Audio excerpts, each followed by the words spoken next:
today, we're going to cook our favorite pancit! Para di na mo Ay! Ah? Tabi po! Pansit.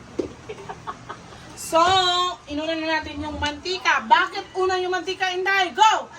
Para maano yung mga lamas. Para mamatay yung mga kagaw sa... So, para mamatay yung mga kagaw sa bakterya sa kawali. Bago natin ilagay ang bawang. Bakit bawang inuna ko, Inday? Go! para bongga. Yes. May iba naman na gusto nila mauna yung mga sibuyas. Pero ako, inuuna ko talaga yung bawang kasi I want it garlicky. Ay. Ayan. Gusto ko matustang konti-konti yung bawang, guys. O, diba naubos? Yawa. Ayan. So, kapag nagtostado na siya, guys, gusto ko makuha yung flavor ng garlic. Bago ko siya ilagay ang ating onion. So, hintayin lang natin siya mag-translucent.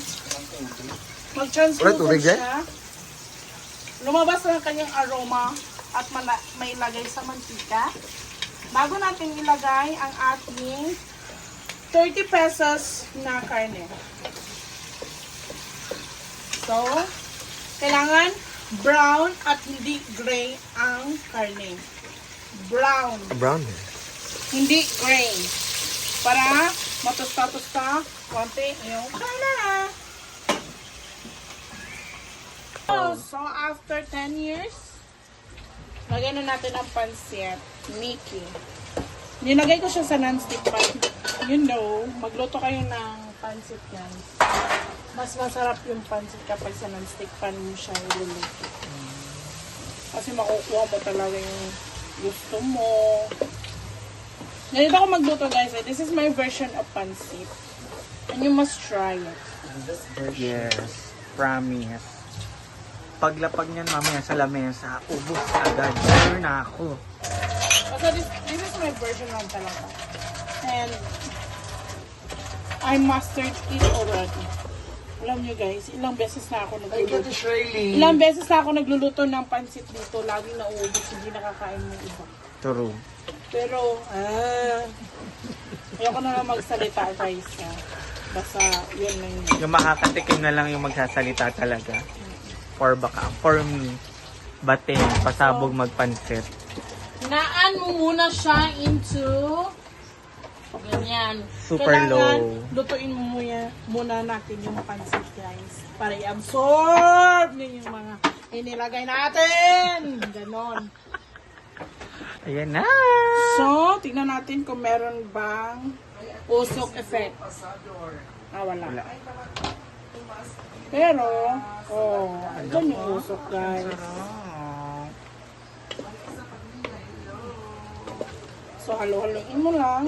Ang bonggang-bongga. Mag-even lang siya.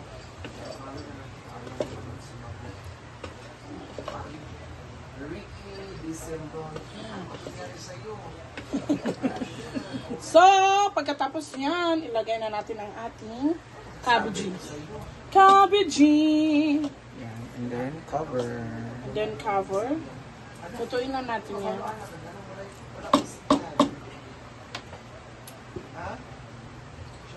Mag-translucent lang yung cabbage at ikoy-ukay na naman.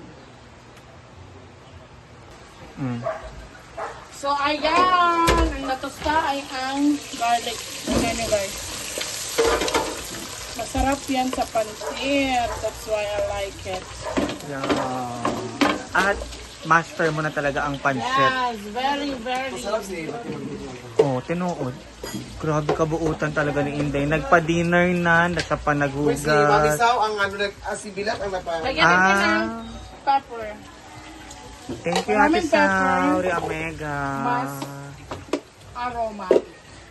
Lagyan natin na toyo. Op! kasi 1 kilo lang. Yan. Adobohin muna natin siya. Takpan. Balikan natin. Hi everybody! So, mag-ano na tayo ng damit for papunta ng secure. So, ito yung kong damit. Supposed to be, hindi sana ako sasama. Wala gid ang charger. Saan ko mani wala gid ang charger. Yan, so magtupi muna tayo ng damit. Ayan. Wala jud ay.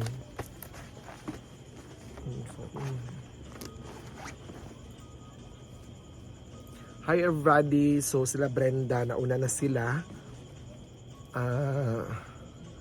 Nauna na sila doon.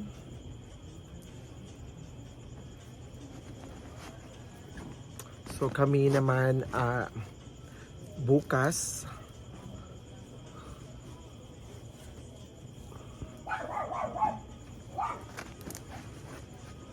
mga maluluwang lang dalhin ko. Wala gid akong charger diri Ayan, so abangan niyo po kung sino pa ang sasama. Kasi lahat siguro isang barangay kami. Isang kabaranggayan. Abangan niyo lang talaga. Isang kabaranggayan festival kami.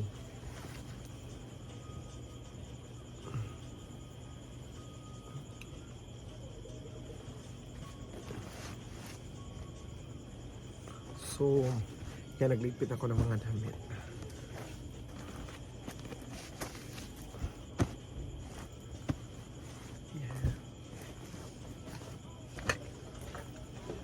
Wala gid ang charger har.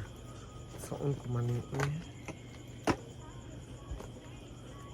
asa ka tong charger ni Harry?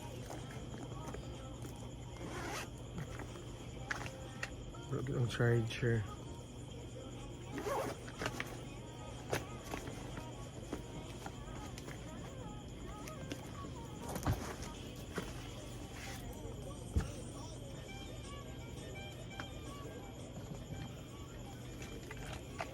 Siyempre, di makalimutan ang bag.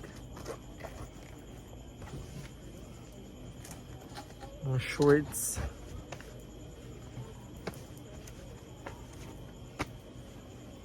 Ay, wala magdala ng ibang shorts.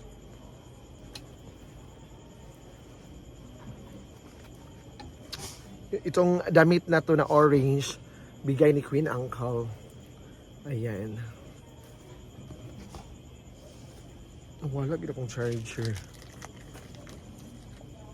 Kung alam. So, see ya! So, abangan lang natin kung sino ang kasama. Siyempre, hugasan natin ang ating mga pinaglutuan. So, dapat malinis. Ayan. So, dapat malinis siya. So, yung mga plato. At siyempre, may mga hindi natin mawala yung mga asin. Dapat may asin tayo lagi. Ayan. So, naka-organize. So, punta muna tayo doon sa so, daming tao ngayon.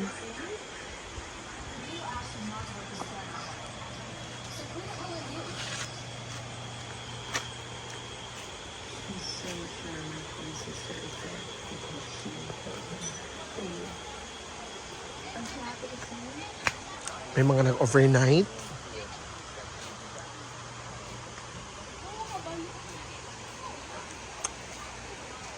Ayan. So, mga nag-overnight. Stay diri sa Hinaguan Farm. And so, thank you so much everyone, to all the followers. Paloma! Why ka naligo? Yan, so have a nice day and stay beautiful. and healthy. Thank you!